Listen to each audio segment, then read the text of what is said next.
அனைவருக்கும் வணக்கம். பாருங்க, ஆந்திரா முதல்வர் முதல் கையெழுத்தா 30,000 ஆசிரியர்களை நியமனம்னு கையெழுத்து போட்டாருன்னு நம்ம எல்லோரும் பார்த்தோம். இப்போது தமிழ்நாட்டில் எக்ஸாம் நடக்க போகுது. அது மட்டும் இல்லாமல் இப்போது சட்டமன்றம் கூடியது.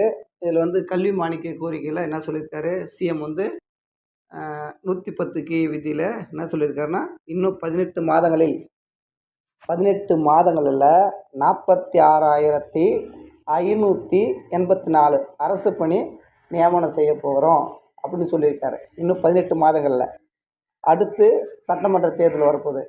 அந்த தேர்தலுக்குள்ளே 46,584 அரசு பணி நியமனம் கன்ஃபார்ம் நமக்கு உறுதி.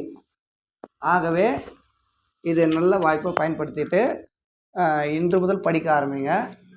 அரசு பணின்னு சொல்லியிருக்காரு.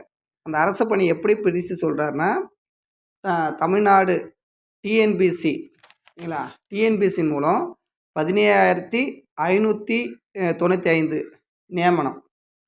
தமிழ்நாடு தேர்வு வாரியம் இருக்குல்ல, அதில் வந்து 17,595 அரசு பணி நியமனம்.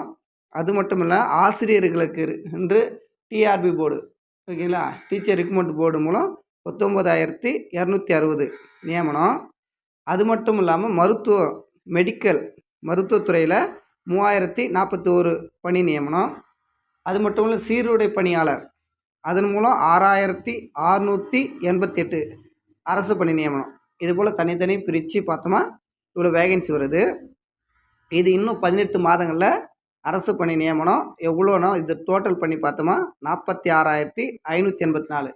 இப்போ நம்ம முதல்வர் ஐயாவுக்கு ஒரு நன்றி தெரிவிப்போம். ஏன்னா ஆந்திராவில் 30,000 ஆசிரியர் சொன்னாங்க. ஏன்னா இப்போயும் பாருங்கள், சில டீச்சர் போஸ்டிங்லாம் வெளியே நிற்குது. இது நியமனம் பண்ணி இன்னும் 18 மாதங்களில் சட்டமன்ற தேர்தலுக்குள்ளே நியமனம் பண்ணிவிடுவாங்க. ஆகவே இன்று முதல் வந்து காலை எழுந்தவுடன் படிப்பு அப்படின்னு மாதிரி நம்ம காலை எழுந்தவுடன் படிக்க வேண்டும். சரிங்களா? மிக்க நன்றி. ஓகே, நன்றிங்க.